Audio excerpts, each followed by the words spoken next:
Good afternoon. Today is Wednesday, May 27th, and we are at that happy moment where we are looking forward to this weekend, Pentecost weekend, May 30th and 31st, when we have been given permission to get together again for weekend masses. I would remind everybody that nobody is obliged to return to Mass this weekend. You are welcome to stay home. I want to point out, to my embarrassment, a mistake I made on the flyer that I hope everybody has received in the mail by now. Because up in the corner, I wrote that people do not have the obligation to attend Mass until July 4th and 5th. I have that incorrect. It's till after July 4th and 5th. And that date, in turn, might change at some point. But just so you know, it's going to be the middle of July before the Archbishop expects people to return to Mass. So please do not feel rushed. I would also remind everybody that people who are 60 years of age or older or who have health conditions, the Archbishop asks that you would seriously consider staying home at least for a few more weeks to let everybody kind of get used to doing this again and to be absolutely as safe as we can about your health. We're going to do this afternoon a brief walkthrough, a look in what St. Matthew is currently set up as and how it's different than it usually is in order to accommodate the restrictions that we have as we go back to Mass, things about seating and how close we are to each other, how the liturgy is going to be different. I thought a little overview with a chance to actually look at things as they are would be helpful, so that's what we're going to do. So as you come to the church and enter the space through the gathering space, you're going to see chairs set up in a fashion like this. These chairs are intended to be for people, for one thing, if we have an overflow crowd, people could be seated here. But also, if there are people who just are not quite ready to come back into the church with more people there and would just do a little bit better with a little extra space or closer to a door, you are also welcome to sit out here. Now, a reminder that you will only be able to hear Mass out here. There's a speaker in the ceiling, so you'll hear what we're doing.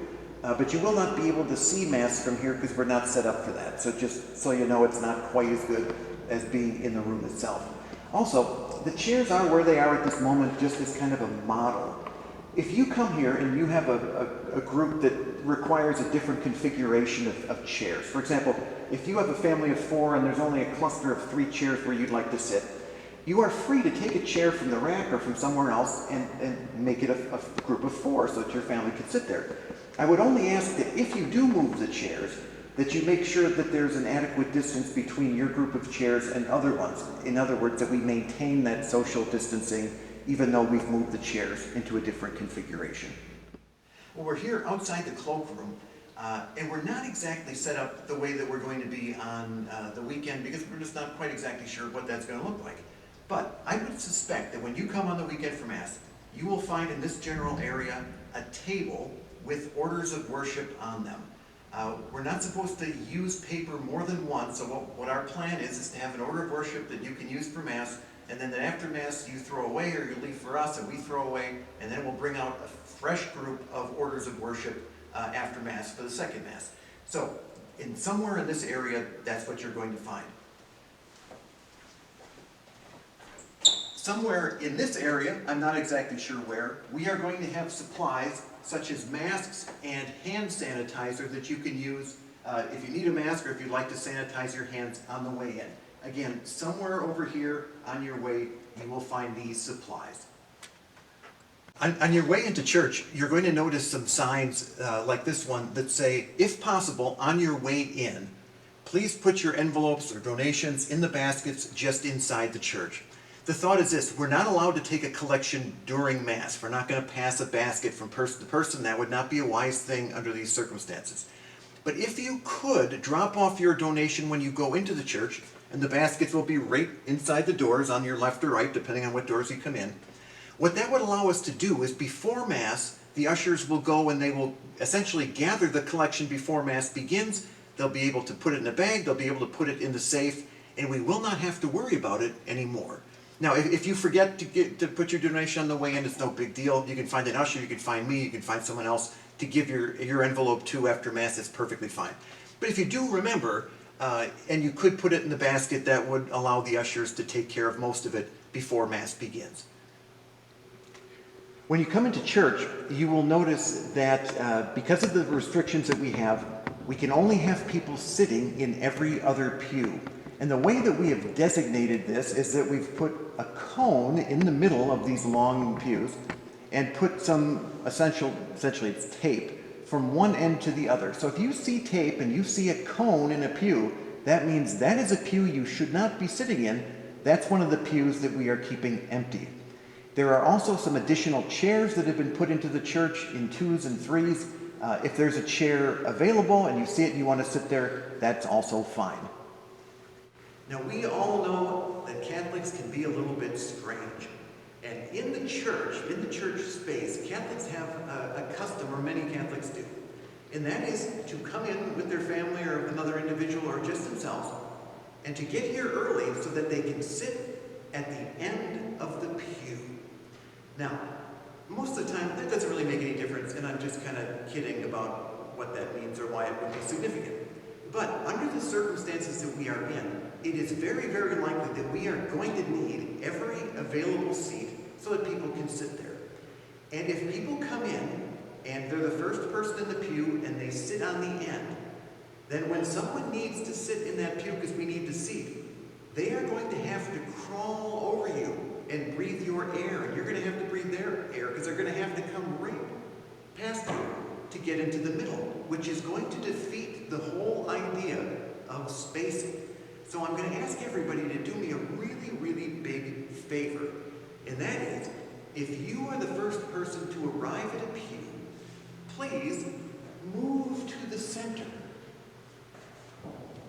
That way, other people who come into the pew can sit on the end or come over or whatever they have to do, but it will allow us to get the maximum number of people into the seats with the minimum amount of people crawling over each other and getting closer to each other than they should. So again, if you could please consider, when you come to Mass, moving to the center of the pews. At this time, I'd like to show you how it is that I'm going to be distributing communion on the weekend.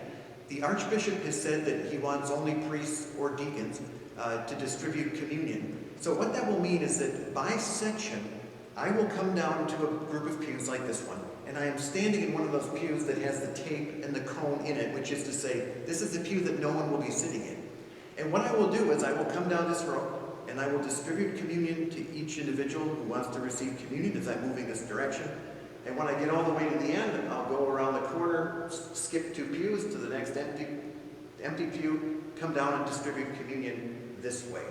The Archbishop is requiring that everybody who wants to receive communion must receive on the hand, not receiving on the tongue, because of issues that I think are relatively straightforward.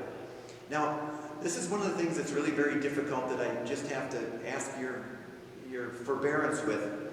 The Archbishop has said that he does not want anybody taking communion to the sick or shut-ins, except people, probably clergy, who are visiting the dying and are taking communion to people who are actively dying.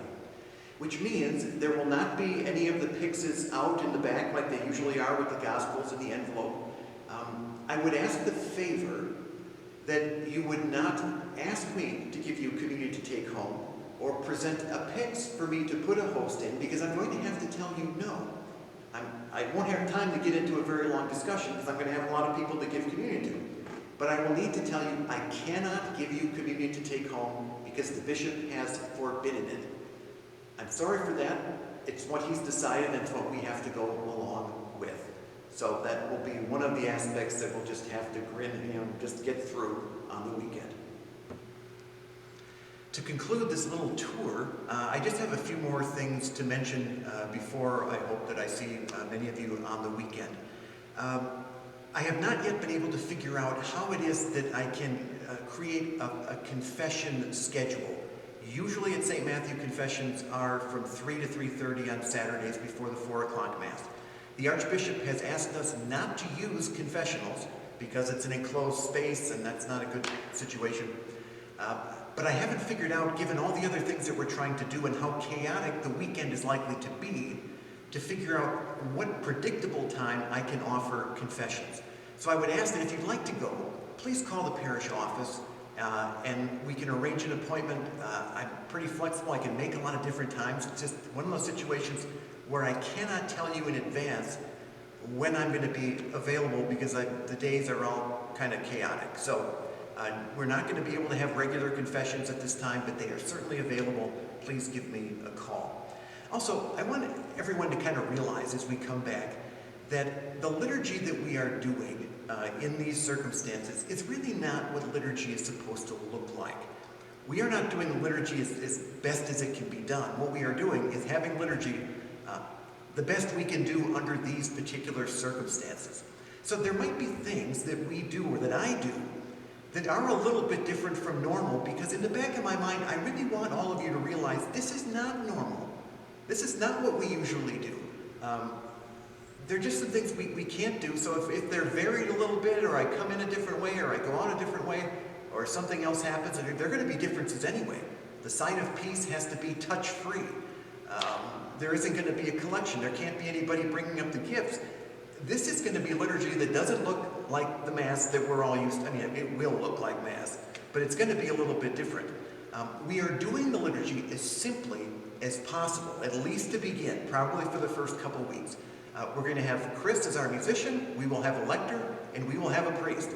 We will not have the deacons, again, in the interest of well, I'll get into that in a second. No deacons, no server, at least at the beginning. Because part of the challenge is, you haven't probably been to Mass in the last 10 weeks. I have had only private Masses in the last 10 weeks. So I might be a little bit rusty at the whole public Mass thing in the first place. But I can tell you for sure that I'm going to have to use a lot of concentration to have a public Mass where so many things are different. Because I've never had Mass this way, where I'm doing certain things and ministers aren't here. We're just going to have to kind of wing it, do the best we can. We're celebrating with the whole church. We're celebrating the Eucharist. We got a lot to be really happy about.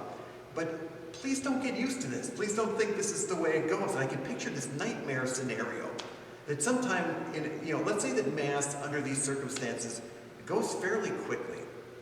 Well, when we get back to normal and things are like they should be, I would be really disappointed if someone came up to me and said, I really like that Mass got done much more quickly when we were under the coronavirus thing. That was really nice. Because I'm afraid if you tell me that, you might have to wear a mask for the rest of your life. So, please recognize we're going to have Mass the best we can. It's going to be joyful. It's going to be great to see you here. It's going to be great to be together. But man, it's going to be a whole heck of a lot better when we can go back to praying like we're used to. And let's all stay safe and healthy until that day. As you might imagine, I forgot to say something that I intended to say when I was back in the church. I'm standing here in the Good Shepherd room where a number of videos have been filmed over the last couple of weeks. It's been an enjoyable experience to do, and you might recognize the background here. But I need to give a shout out to Noah Dawn, who has filmed all the individual episodes, and they have been something to do, let me tell you. They didn't all have costume changes, and they didn't all have real elaborate editing. But I was making it up as I went along, and I was taping things to his camera, and I was doing this and that. And every time he played along with it, he kept coming back, he kept doing a great job, and we kept making videos. Well, Noah has to go to Mississippi. He's got school. I don't know what that's about, but he's got to get ready to go to school. And he's moving on Friday, and today is Wednesday. So I want everyone to know that these videos would not have been done without Noah Dawn doing the hard work of making this look like something and really making me look pretty darn good. So thanks to Noah for all his hard work, and we look forward to having him back with us as well.